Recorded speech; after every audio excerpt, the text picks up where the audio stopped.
ఒక కుమారుడు బాల్యములో ఉన్నప్పుడు మంచిగా ప్రార్థన చేసుకునేవాడు, చర్చికి వెళ్ళేవాడు. తల్లి తండ్రి మాట వింటూ దేవుని యొక్క కృపలో వర్ధిల్లుతూ అకస్మాత్తు సడన్లీ ఆ కుమారుని యొక్క విధి విధానమును బట్టి, ప్రార్థన భక్తి జీవితాన్ని బట్టి సడన్లీ ఆ పిల్లోనికి ఒక చక్కటి ఉద్యోగం, కాల్ లెటర్ వచ్చిందంట.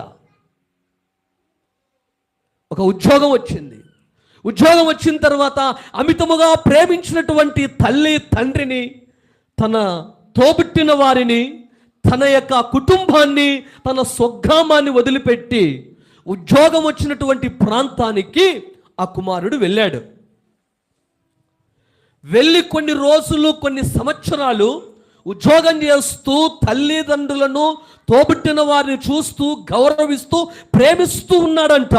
తల్లిదండ్రులు ఆలోచించారు, ఇక వీడికి ఉద్యోగం వచ్చింది, ఇక ఎన్నాళ్ళు ఒంటరిగా వీడు ఇలా ఉంటాడని చెప్పి ఆ కుమారునికి చక్కటి స్త్రీని చూసి ఆ తల్లిదండ్రులు ఆ పిల్లోడికి వివాహం చేశారు. ఆ పిల్లోడికి వివాహం చేశారు. ఆ వివాహాన్ని అయిపోయిన తర్వాత ప్రియులరా, తన భార్యను తన దగ్గరనే పెట్టుకున్నాడు. తన భార్యను తన దగ్గరనే ఉంచుకున్నాడు. ఎక్కడైతే ఉద్యోగం చేస్తూ ఉన్నాడో అక్కడ తన భార్యను పెట్టుకొని తన ఉద్యోగం చేస్తూ సంసారం చేసుకుంటూ ఉన్నాడు.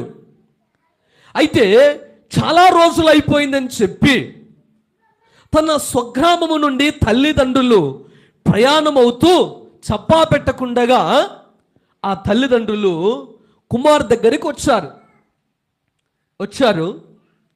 ఒక వారం రోజులు ఉన్నారు, ఒక 10 రోజులు ఉన్నారు. ఆ తదుపరి తన భార్య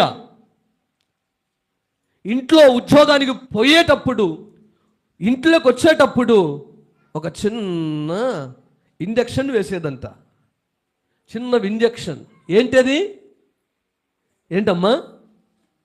ఎప్పుడు పోతారు మీ అమ్మ మీ నాన్న? ఎప్పుడు పంపిస్తావు? ఏంటి అని ఇంజెక్షన్ వేస్తూ ఉందంట. నేను అది చూస్తూ ఉన్నప్పుడు చాలా బాధపడ్డాను, కన్నీళ్ళు కార్చాను. ఇప్పుడు మీరు వింటే మీకు కన్నీళ్ళు వస్తాయి. వినండి దేవుని వాక్యం. ప్రియులరా, యోసేపు చరిత్ర కూడా అదే. అలా జీవిస్తూ ఉన్నప్పుడు తన భార్య టార్చర్, తన ఉద్యోగములో ఒత్తిడి తట్టుకోలేక వాళ్ళ అమ్మ వాళ్ళ నాన్న దగ్గరికి సాయంకాలం వచ్చి, అమ్మా మేము నీ దగ్గరికి ప్రతిరోజు సాయంకాలం వస్తూ వెళ్తుంటాం. ఇక్కడికంటే ఒక చోట మంచి నీకు ప్రతి పూట, ప్రతి సమయమున చక్కటి భోజనం, చక్కగా ఫెసిలిటీస్ ఉన్నటువంటి, ఇంతకంటే చక్కగా ఫెసిలిటీస్ ఉన్నటువంటి ఒక దగ్గర క్లబ్ చూశాను. ఆ క్లబ్లో నిన్ను ఉంచుతాను మా డాడ్ అన్నాడట. పాపం ఏమంటారు? సరేరా అన్నాడట. ఆ తరువాత తన వెహికల్ తీసుకుని తన భార్య, తన తల్లి, తన తండ్రి కారులు ఎక్కించుకొని వెళుతూ ఉన్నారట. అరే నాకు ఆ డూబ్లింగ్స్ బంగ్లా వద్దు, మన గ్రామానికి తీసుకెళ్ళరా అని తండ్రి అంటున్నాడట. లేదు డాడ్ అంటూ ఒక అనాథాశ్రయానికి తీసుకెళ్ళి అనాథాశ్రయం ముందర కారు ఆపాడట. తల్లి దిగ్గున లేచి కిందికి దిగింది. తండ్రి డాడ్